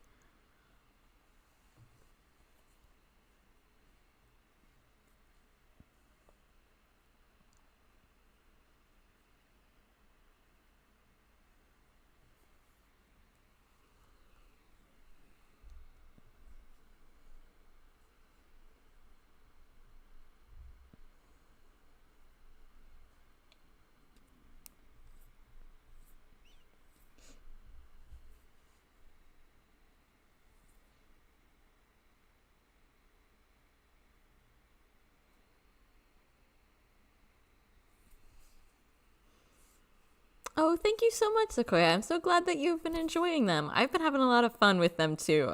It's a lot of fun to be able to, because when I do my videos, there's so much that I have to cut down on to try and get it to like a manageable length. So it's a lot of fun to just kind of be able to freely converse with you all, and kind of hear your thoughts, and just kind of, I know I ramble a lot. I'm very rambly, especially when I don't have notes like today. But it's a lot of fun to just be able to kind of think about different elements of whatever topic we're discussing, and just kind of go with the flow a little bit. I definitely want to do a live stream, like I said earlier, specifically about the BTS universe, and like, so we can dive deep a little bit more, rather than just kind of keeping it bound up in I Need You and Run. I would love to be able to expand out into some of the other elements of the BU, really unpack some of the way that I kind of interpret those things, because we're not looking for the right answer. There is no one right answer. We're just kind of having fun. So I really want to do that. And I'd love to do another live stream that's a little bit more chill, where we can just kind of talk, very casually, like we did with my first live stream. And then the closer we get to when all the boys are out of the military, I'll probably do just another fun sort of let's talk stream, for that as well. Favorite songs in this era. I other than of course like the any of the music video songs, I am a huge fan of Walian. I've talked about this in videos, like in my introduction video. I have gone through large periods of my life where I have felt very misunderstood by people and feel very isolated, and Walian speaks to me on a deep, deep level about, the idea of feeling like nobody's hearing your frequency and you're trying to talk and no one's listening to you. Really, really resonates with me. Oh, thank you, T-Style. I'm so glad that you like when I discussed Bopsay. That's another one that I just love. Bopsay, just I think the meaning behind it, and the metaphor that they employ there is just so great, and I just love everything about that song so much. Oh, that's awesome that when you went through your retirement, that their message really helped with that. I love that. That's fantastic. Yeah, there's so many. I'm so excited to share the liminal space video with you guys, because I really think that liminality is something that is there's so many things in our lives that are liminal. Even like on HYYH Part 1, there's the song Moving On, which they wrote when they moved from one dorm to another. And, even that's a period of liminality, and, moving from place to place. I so agree, T-Style. It's a couple months ago, I went through, I hadn't listened to HYYH in a while, and I just put on, for whatever reason, I got to Autumn Leaves and was just, it's so good. Like, I love that song. The full versions of Love Is Not Over and House of Cards are also just ridiculously good. Like, House of Cards belongs, like, it feels like it should be in a spy thriller. And I love it. It feels like it should be like a James Bond opening song. It's insane. I love it.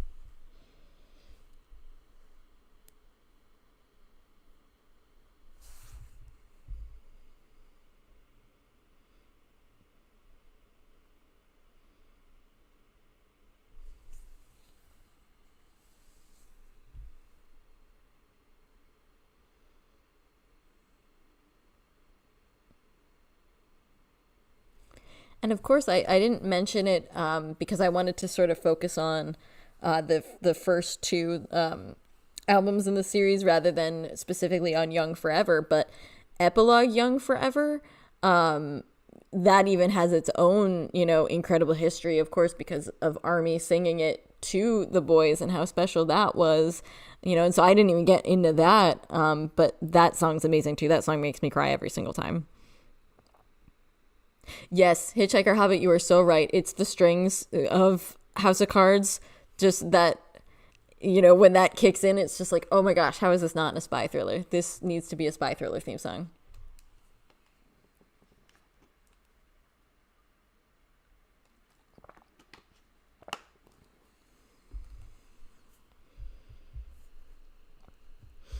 I have this I like making weird playlists of just like BTS aesthetic type things. And I do actually have a playlist of just like, if BTS were in a spy thriller, these are the songs that should be in there. And House of Cards is like top of the list. Lie, Jimin sung Lie from Wings is on there as well.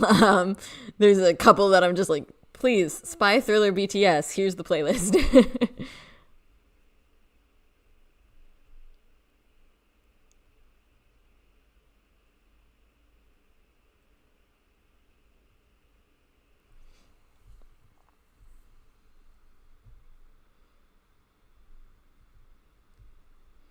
Fire's another one. I'm just looking at like the track lists, talking about some of the ones on Young Forever. I love Fire so much because I love, again, talking about like lists and playlists and stuff.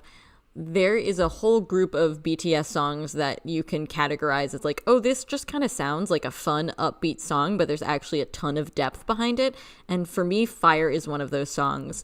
And I just love that it just kind of sounds like, oh yeah, this sort of fun, upbeat song. Let's dance.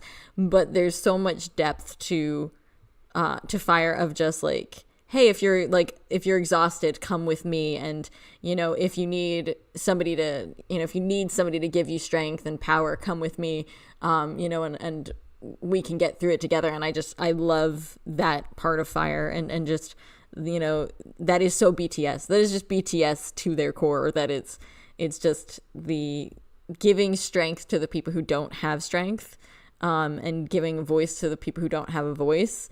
And Fire just seems like it would be a fun party song. And it has that element just like wedged right in the middle of its lyrics. And I love that. It makes me so happy.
Also, real quick, just for anybody who wasn't here earlier in the live stream, I started the video with a couple of housekeeping things, so I'm going to end the stream with this as well, just for anybody who came in a little bit later.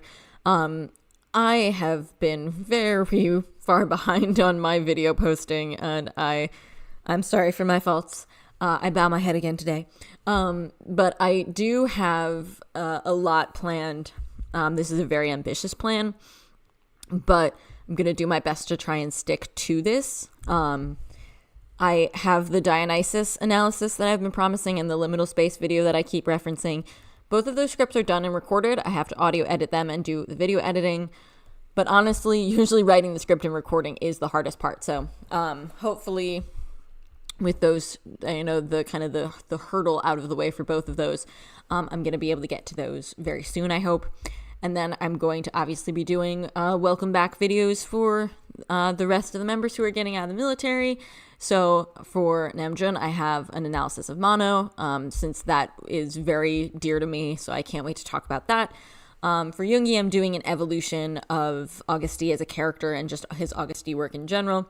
And then I'm probably going to combine Jimin, V, and Jungkook together into one video. And I'm going to, the title of that right now is tentatively Journeys of Self-Love, what was it? Hang on. Let me look at my titles. I'm gonna bungle this otherwise.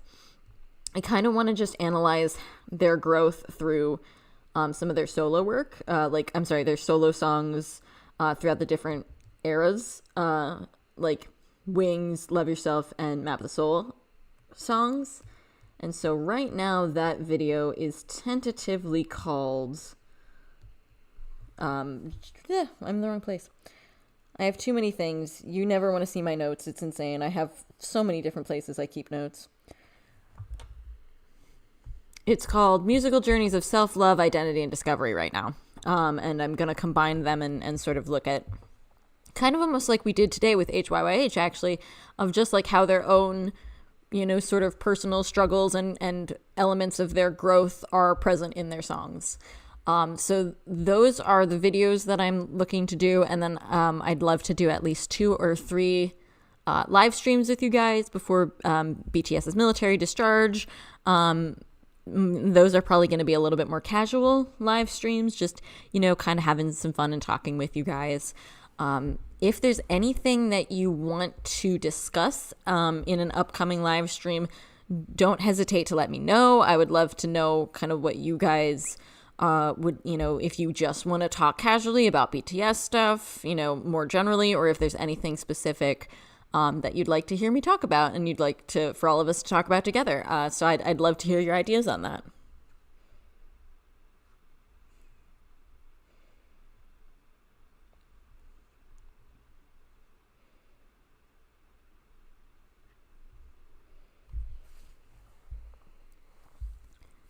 So any other thoughts about either HYYH or about any like upcoming things for live streams that you want to see? I'm going to start wrapping things up within the next couple of minutes, but I'm still totally on board if you guys have anything else you want to say about HYYH or anything in future. I'm always all ears to hear what you guys have to say.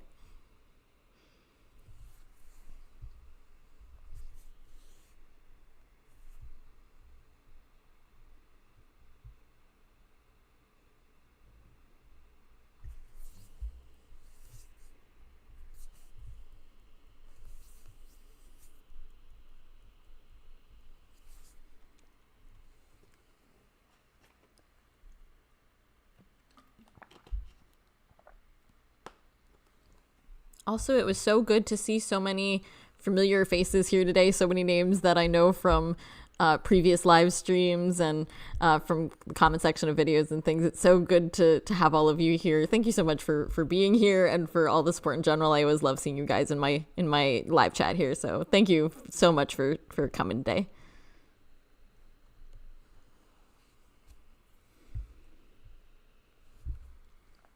Oh, I also wanted to ask, since I know that we're very scattered through different time zones, of course, but I wanted to know if this, like, I've been trying to do some of these broadcasts on Sunday. I know I did my one for Map of the Soul 7 I did on Friday when I did that one, but in general, oh, thank you so much, Hitchhiker Hobbit. I'm so glad you've been enjoying them. So is Sunday a good day for everybody? Would you prefer that I try other days? A lot of it's dependent on my work schedule, of course, but I'm curious if the weekends work better for you guys, or if you prefer, like, on a work day when you're coming home from work or anything like that. So if you have any thoughts about like what days work best, please let me know.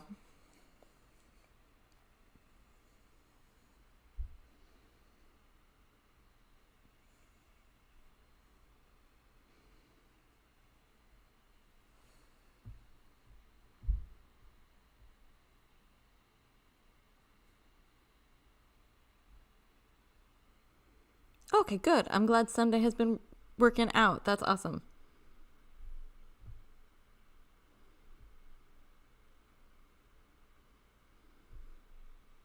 Sunday works? Awesome.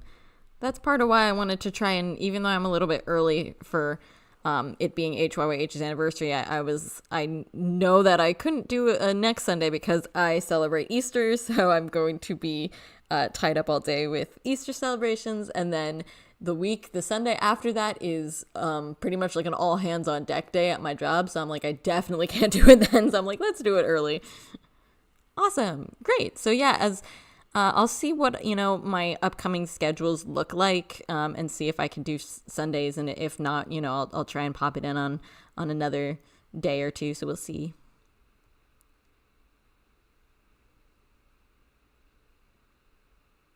Oh, yay. Oh, I'm so glad that you can listen to it on the commute home. That's awesome. I totally relate. I work retail, so my schedule is kind of whenever they need me, whenever the needs of the business decide that I work. So I've been getting somewhat lucky with Sundays lately. So Sunday's been pretty good for me as well, but I knew that the next couple Sundays were not going to happen. You are so welcome. You are so welcome. I'm so glad you guys have been enjoying the live streams. That means so much to me. And I've had so much fun doing them, so I can't wait to keep doing them. And I'm going to be working on those videos like I promised. I swear to you, I'm going to get videos up.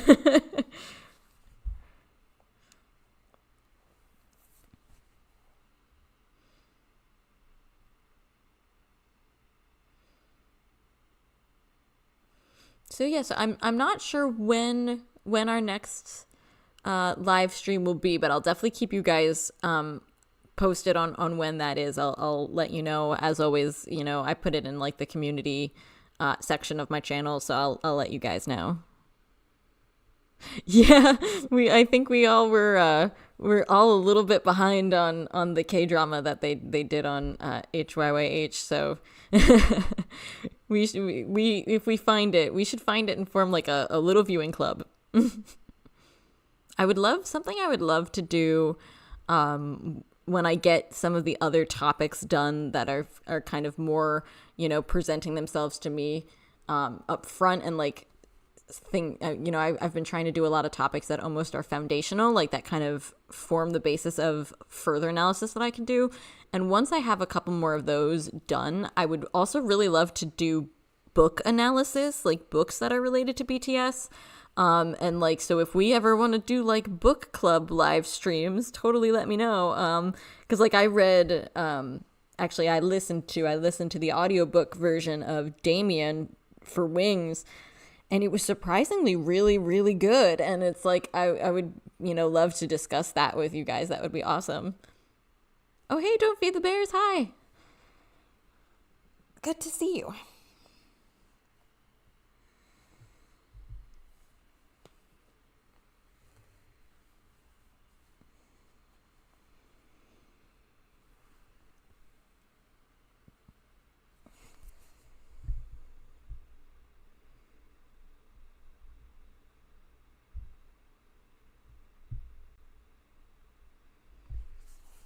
I agree. I love books. I love the different, and so many of the ones that BTS uses as like springboards in their work are so interesting. So it'd be so fun to talk about them. I'm glad. Yes, I'm glad you're here. Don't Feed the Bears, and thank you. I hope you've been having a good day so far.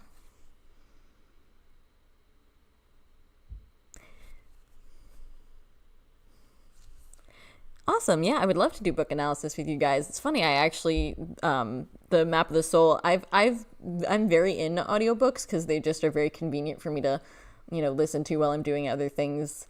And so I've listened to the audiobook versions of Damien, and I've listened to the audiobook version of Murray Stein's book, and I actually listened to Beyond the Story in audiobook form as well.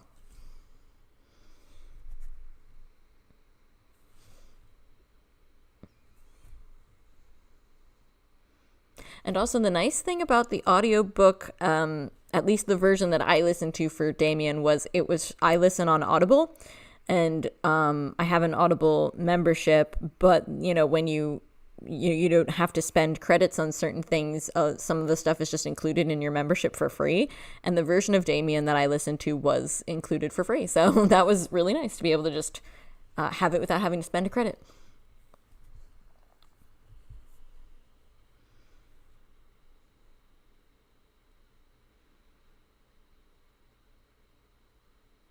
I'm so glad that you guys have been enjoying the stream today. And even if you, like you said, if you've just been kind of watching quietly or lurking, that's great. I always kind of feel like I'm probably just rambling, but if you guys are enjoying watching quietly, I guess that means I'm not rambling too terribly.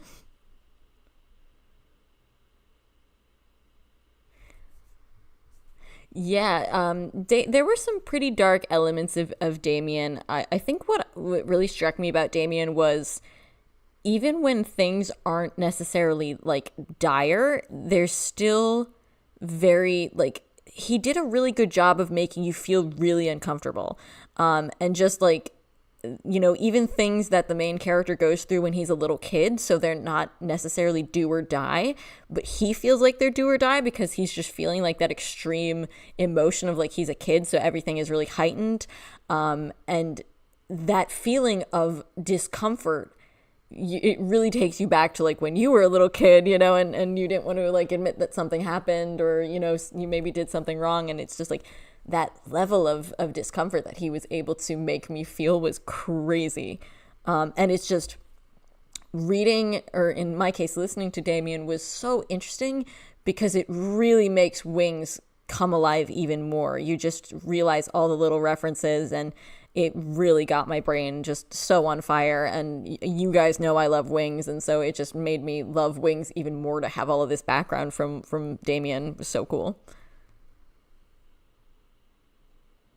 I'm so glad that it wasn't actually rambling. That makes me so happy. Thank you. Hi, Deborah. I'm so glad you joined us. No, I love that. That makes me so happy.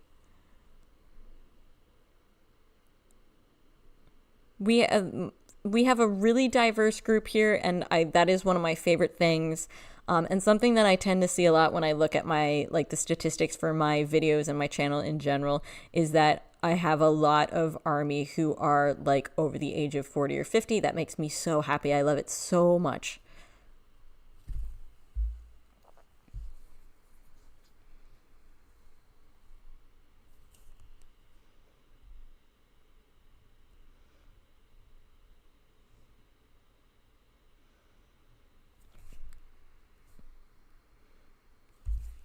I'm so glad that you joined us. That makes me so happy.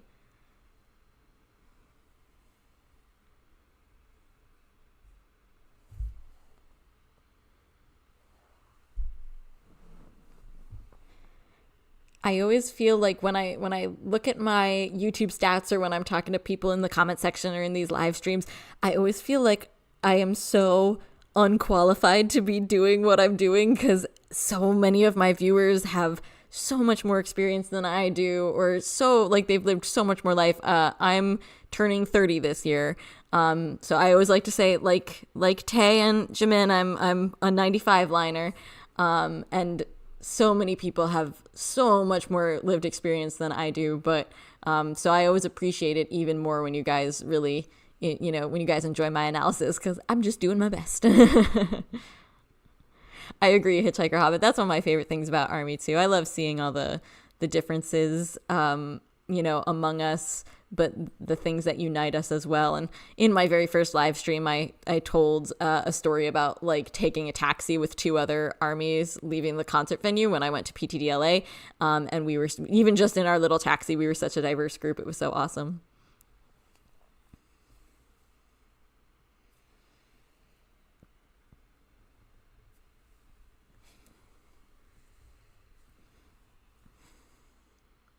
2 months older than MJ, and I love that. I'm 2 months older than Jimin because my birthday's August and he's October. And then I guess so, and then 4 months older than Tay. Yeah, about thereabouts because I'm early August and he's late December. But oh, thank you so much. Thank you. That means a lot to me. I'm glad. I know like I've had this channel for like almost 2 years now, and to only have like a dozen videos is very, very small output, but I'm really, really grateful for all the support that I've received from everybody. It means the world to me. I can't even express. Like, thank you so much. Thank you, thank you, thank you. I just love talking about this stuff with everybody, and it's like we were saying earlier in the stream, so much of BTS's work lends itself to just, so much analysis, and we bring our own meanings to it. We bring our own, experiences to it, and that's one of my favorite things. I love doing that.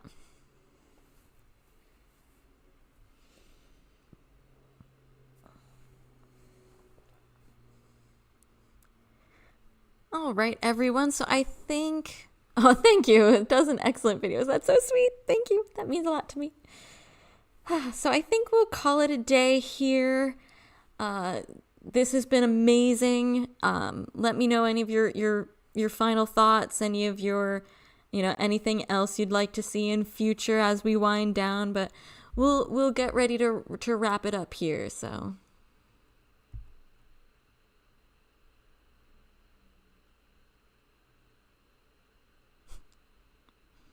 I like that sentiment. Being a thoughtful human being at any age is wonderful.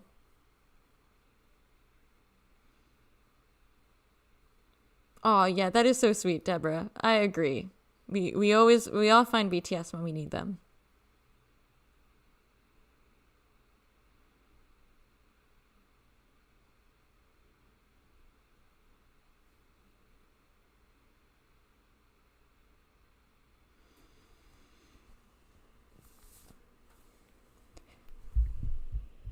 Yes, I hope everybody has a great rest of your Sunday, whether it's afternoon like it is here or evening. I hope you guys have a great rest of your day. I hope you have a good week to come. And hopefully within the next few weeks, you will be seeing some new videos from me. And like I said, I'll keep you guys up to date with when I'm going to next be able to stream. You are so welcome. Thank you so much, Bomac. Thank you, everybody, for being. I know, I'm so sorry, Deborah. I feel so bad, but the live stream will go up on my channel as a video that you can watch as well. So anything you missed, you can play back, and you can even have like the live chat going as well. So I hope you guys have an amazing rest of your day, and I hope to be back very soon with some new content for you guys. Bora hey to all of you. I hope you have a great day. Thanks for being here. Thank you so much, Sequoia. You too. I hope you have a great day. Bye, everybody. Bye. I'll see you. I hope you guys enjoy watching the replay. Right, 2 more months. 2 more months until we get the boys back. I'm so excited. Oh, thank you guys so much.